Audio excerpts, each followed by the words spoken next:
आज ग्यास खोज्दैछौँ। हिजो दाउरा खोजेर पनि जीवन खुसी साथ चलाएका थियौँ।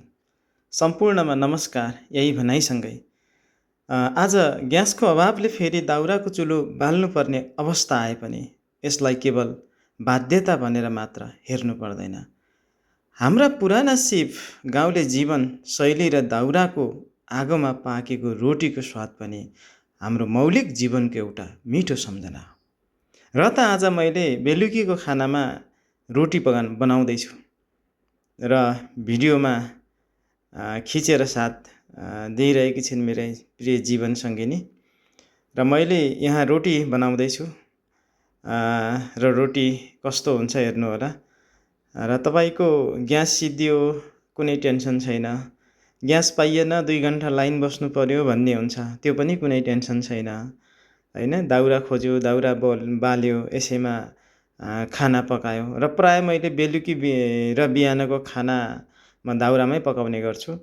र तपाईँको के भन्छ हामीले ग्यास अनि इन्डक्सन चुलो हैन, र मेरो घरमा नभएको होइन छ, तर मैले प्राय दाउरामा नै खाना बनाउने गर्छु।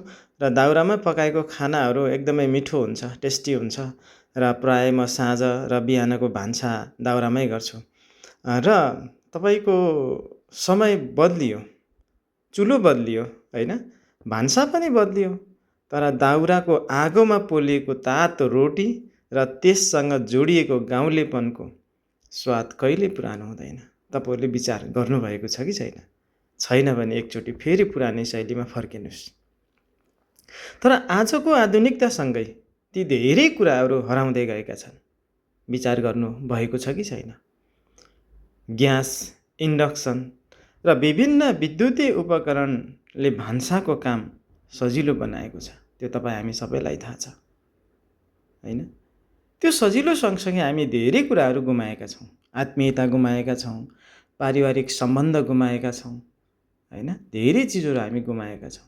र मैले भन्न खोजेको के हो भने अहिलेको प्रविधिलाई हामी प्रयोग गर्नुपर्छ।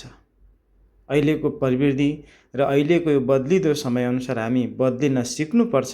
र हामीले त्यो नसिकी हुँदैन, जान्नै पर्ने हुन्छ। तर पुराना ती जीवनशैलीका कतिपय क्षणहरूले धेरै कुराहरू चाहिँ उठान गरेका हुन्छन्। त्यसकारण हामी ती पलहरूलाई पनि सँगसँगै लिएर जानु नै पर्छ भन्ने मलाई लाग्छ।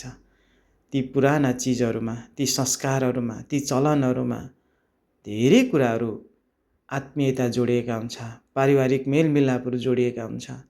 त्यसकारण ती कुराहरूलाई पनि हामी सँगसँगै अँगाल्दै चाहिँ जानुपर्छ भन्ने मलाई लाग्छ।